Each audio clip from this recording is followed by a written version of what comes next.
Gubernur DKI Jakarta Basuki Cahayapurnama berharap pemutaran film di Balai Kota akan menjadi ajang kreativitas bagi para sineas muda. Ya, selanjutnya kualitas film Indonesia semakin baik dan bisa menjadi sumber devisa negara seperti film-film Hollywood. Film Bajai Bajuri The Movie dan Si Jago Merah menjadi judul film yang diputar oleh Pemprov DKI Jakarta sebagai rangkaian kegiatan wisata Balai Kota hari Minggu kemarin. Gubernur Ahok nonton bersama artis senior Meriam Bellina, Ricky Harun, dan grup musik Slang. Tujuan nonton bareng adalah memacu masyarakat untuk lebih mencintai film produksi dalam negeri. Selamat sore semua. Jadi disertai dengan mengkonsumsi narkoba. Jadi ini inti dari nah, film-film kita yang bagus, yang bermutu, yang orang juga nggak nonton, kita mau taruh di sini. Nah, terus kita harapkan nanti anak-anak kecil dari kecil udah nonton film Indonesia, film kita, jadi suka. Karena kan udah mulai kalah kan, nggak ada bioskop-bioskop lagi nih. Nah, terus yang apalagi, kemarin juga dengan Pak Triawan ketemu, kita ngomong, yang paling penting kan Hollywood itu bisa duit banyak, Amerika salah satu tuh dari Hollywood. Karena ini produk kreatif. Nah, kalau sinias-sinias muda ada tempat dia muter, ada tempat ngumpul, diskusi, ada tempat co-working place seperti ini, kita harapkan bisa menghasilkan produk lebih.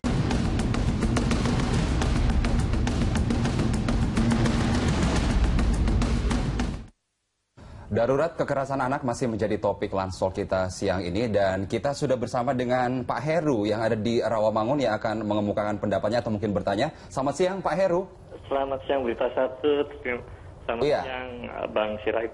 Ini untuk saya mencermati yang ada 3 pemicu yang untuk di perumahan dan di sekolah. Nah, tapi kita fokus di sekolah dulu ya. Dan yang di sekolah ini memang terjadi banyak kok. Dari SD, SMP itu dilakukan oleh guru, tapi caranya halus. Mereka seolah-olah memegang atau meraba. Itu saya sudah laporkan juga ke gubernur, ke Bang Sirait juga waktu itu juga pernah kita laporkan juga salah satu SMP ya. Iya Pak Heru, kalau bisa tahu realnya di SMP mana Pak? Untuk yang di SMA 22 waktu itu Bang Sirait dengan kita sudah selesai ya, sampai terjadi tersangkanya sudah di penjara. Itu 2014 atau 2013 Bang Sirait kalau masih ingat ya. Kemudian yang di SMP ini SMP 19 kita sudah melaporkan ke gubernur, tetapi sampai saat ini belum ada follow up dari Gubernur Ahok ini. Nah, yang di SD itu kekerasan mulai tarik jambang, jewer, dan cubit sampai biru itu di beberapa SD negeri. Nah, itu juga sudah kita laporkan. Nah, pemicunya gini, kalau kita melihat dari di SMP kan ada guru BK. Nah, permasalahannya itu tadi Pemprov itu hanya sekedar ada guru BK, tetapi dia tidak mempersiapkan standar BK itu apa sih? Karena BK itulah guru biasa yang kemudian diangkat, gitu, ditunjuk. Baik, Mas Heru, kami sudah menangkap maksud Anda dan kita akan membahasnya bersama narasumber di sini. Pak Aris, tadi dikatakan bahwa seakan pemerintah provinsi itu hanya menyiapkan guru BK tetapi tidak tahu inti dari apa yang harus ditangani oleh guru BK. Kemudian kekerasan terhadap anak di sekolah semakin banyak terjadi.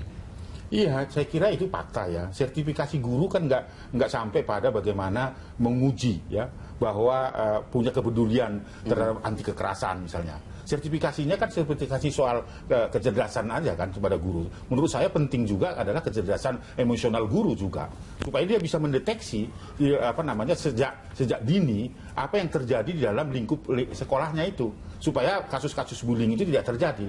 Nah, DKI Jakarta itu tidak punya sertifikasi seperti itu. Dan apalagi dengan otonomi daerah sekarang ini masing-masing rekrutmen guru kan sesuka-sukanya pemimpin daerah, nggak bisa. Bisa aja pegawai camat tiba-tiba jadi guru gitu kan. Jadi kemudian pegawai kelurahan tiba-tiba jadi kepala sekolah gitu. Karena ada ya itu lagi tim sukses mungkin dan sebagainya. Ini menurut saya yang harus dievaluasi gitu. Kita juga sudah rekomendasikan kepada Menteri Pendidikan supaya ada sertifikasi paling tidak, katakanlah bahwa guru tidak diuji terus-menerus psikologisnya sekali 3 bulan misalnya, ya supaya dia tidak menjadi pelaku-pelaku atau predator-predator kejahatan di lingkungan sekolah. Tapi kalau kita melihat kasus-kasus seperti ini bukan hanya di Jakarta, Indonesia ada 1.670 sekian kasus yang saat ini kekerasan terhadap anak.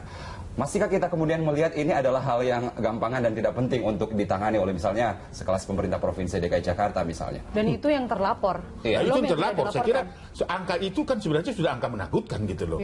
Dan itu kan sebaran masalahnya sebenarnya sangat luas gitu. Hanya karena tidak dilaporkan media saja gitu kan. Tapi angka 1.670 itu kan bukan sedikit itu kan. Gitu. Dari angka itu Pak Aris, berapa persen yang kekerasannya itu melibatkan kekerasan seksual? Itu 58%. 58% kejahatan seksual. Saya menggunakan kata kejahatan seksual. Dan paling tertinggi di DKI Jakarta. Maka saya katakan bahwa DKI Jakarta itu darurat kejahatan seksual.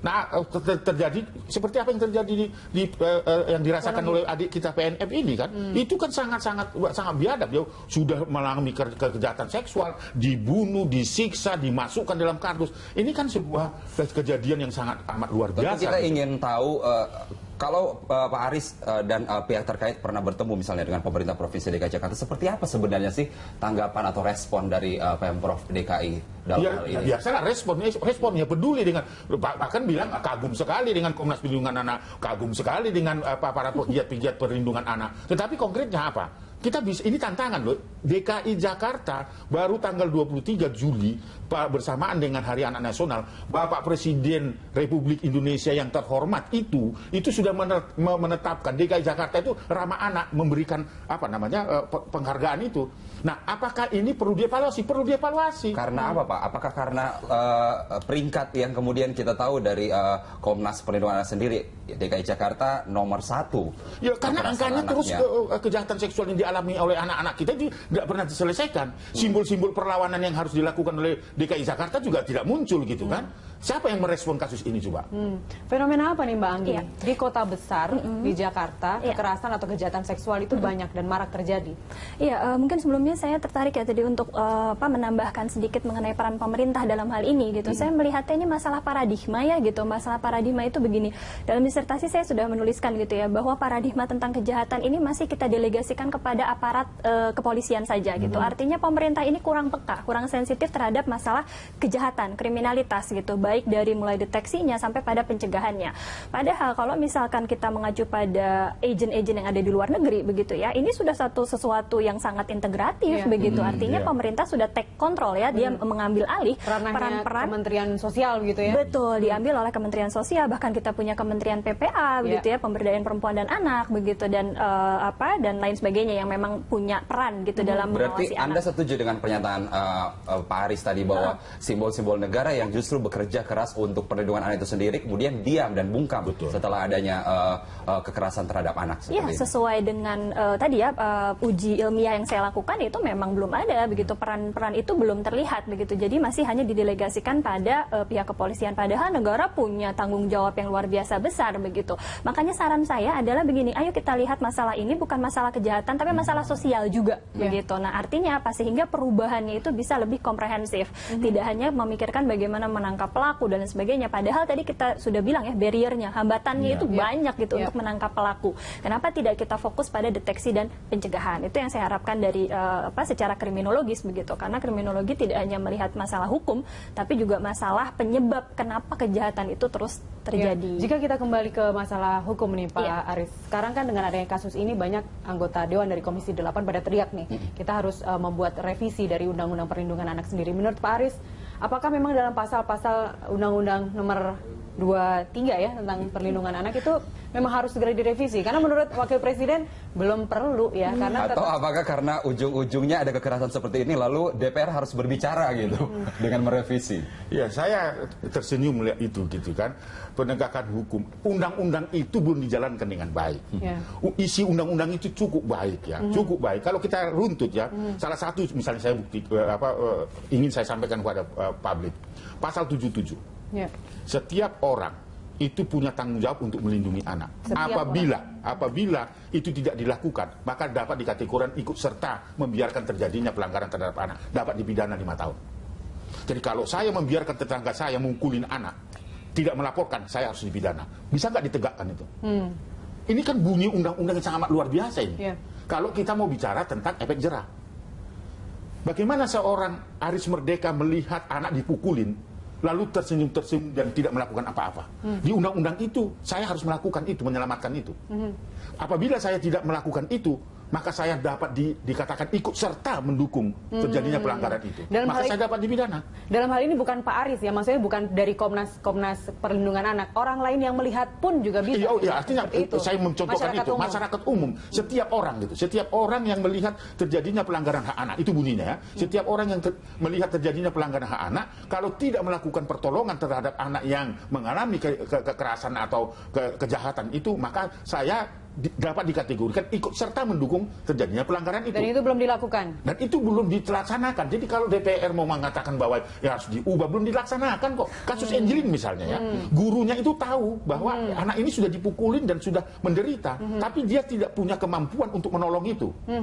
Ketika tetangga mendengar jeritan-jeritan Angelin di lingkungannya, dia tidak mampu melakukan intervensi terhadap itu. Dan seharusnya dalam undang-undang itu dimungkinkan ya untuk dijerat dalam bukan tidak dimungkinkan, memang dia harus dimungkinkan, dan itu apabila kita membiarkan kita ikut serta.